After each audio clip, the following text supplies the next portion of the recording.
আচ্ছা ভাবুন তো, আর normal day in your life, আপনি অফিস গেছেন রেগুলারের মতো, প্রচন্ড গরম আজকে, আর আপনার আজকে কাজের চাপটা প্রচন্ড বেশি।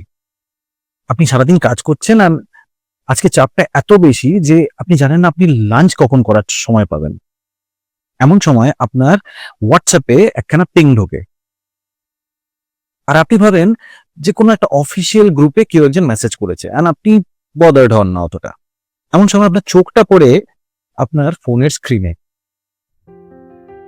অফিসের কোনো গ্রুপ না, মেসেজটা এসছে যার কাছ থেকে, তার নাম দেখাচ্ছে মা। মেসেজটা শুনবেন, কিরে খেয়েছিস? আপনি রিপ্লাই করেন না, কারণ আপনার কাজটা ইজ ভেরি ইম্পর্টেন্ট, কাজটা আপনাকে শেষ করতেই হবে।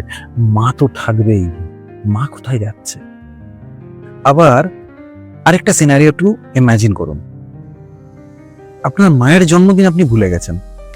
সেটা স্বাভাবিক, তার কারণ হচ্ছে আপনার এইটুকু মস্তিষ্কে আপনার নিজের জন্মদিন, আপনার বউয়ের জন্মদিন, আপনার ছেলে মেয়ের জন্মদিন, আপনার বসের জন্মদিন, এগুলো রাখতে হয়।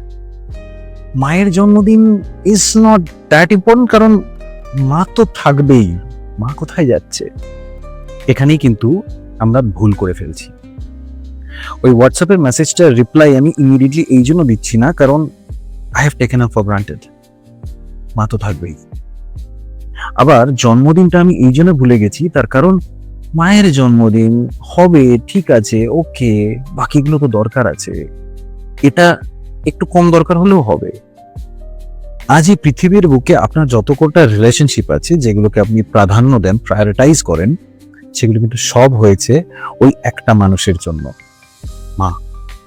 তাই ইগনোর করবেন না, কারণ সেই মানুষটাই হচ্ছে একমাত্র মানুষ এই পুরো পৃথিবীতে, পুরো ব্রহ্মাণ্ডতে, যে আপনার জন্য সেলফলেসলি, লিটারালি সেলফলেসলি ভাবে।